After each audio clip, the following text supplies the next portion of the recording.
고령의 류머티즘 환자에게 병원 약을 먹지 않아도 완쾌할 수 있다며 건강보조식품을 판 다단계 업체 관계자들이 경찰에 입건됐습니다. 70대 할머니에게 전립선 보조제를 팔거나 상태가 악화했는데도 판매한 제품을 계속 권한 것으로 나타났는데요. 병원 약을 끊고 건강보조식품에 의지하던 할머니는 결국 숨졌는데 경찰은 다단계 업체 관계자들을 사기 등의 혐의로 조사하고 있습니다. 유서연 기자가 단독 보도합니다.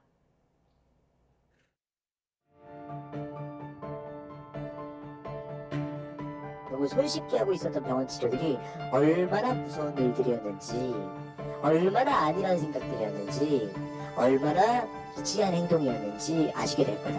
병원 치료가 위험하다고 강조하고 조기 치매도 예방하는 그런 역할도 합니다. 이게 도핑 테스트까지 다 마친 거기 때문에 국가대표 선수들이 먹나.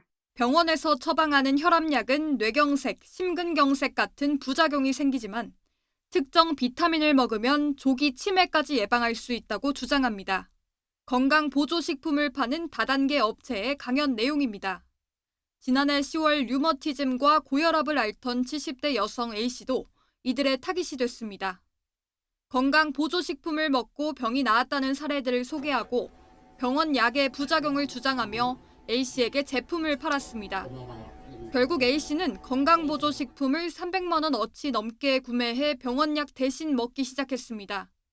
그런데 석 달 만에 상태가 급격하게 나빠졌다는 진단을 받았습니다.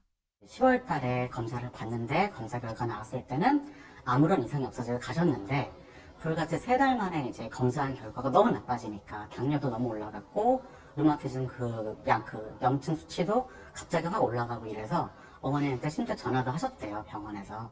이런 A씨에게 업체는 건강보조식품을 계속 권했습니다.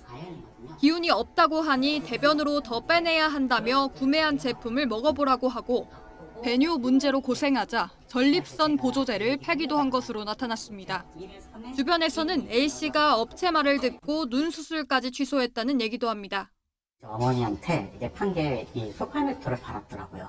자식들이나 주변 사람들이 알게 되면 뭐 이런 것들 못 먹게 할 수도 있으니까 낳고 뭐 이거를 다 낳은 다음에 이런 것들을 밝히시라. 그 전까지는 뭐 얘기하지 말라. 병원보다 건강보조식품에 의지하던 A씨는 폐혈관이 터져 의식을 잃었다가 지난 6월 끝내 세상을 떠났습니다. 가족들은 다단계 업체가 건강보조식품이 마치 병을 고칠 수 있는 것처럼 효과를 과장하고 A씨의 치료를 방해해 상태가 악화하게 했다는 입장입니다. 당뇨약을 안 먹어도 된다는 얘기를 하셨어요? 제가 했습니다. 미국에서 제약회사이기 때문에요. 증거도 있고, 애초에 그것 때문에 임상실험을 해서 나온 제품이었어요. 그래서 증명을 갖고 오라고요. 그 증빙 자료를 갖고 오라고요. 저는 객관적인 사실을 확인하는 거예요. 객관적 사실을 확인해가지고 제 동생 범죄를 만들겠다라는 건지 여쭤보는 거예요, 저는. A씨 가족으로부터 사기, 업무상 과실치사 등의 혐의로 고소장을 접수한 경찰은 업체 관계자들을 입건해 수사하고 있습니다. 하지만 업체 측은 A씨가 숨진 이후에도 강연과 SNS를 통한 홍보를 이어가고 있습니다. YTN 유서연입니다.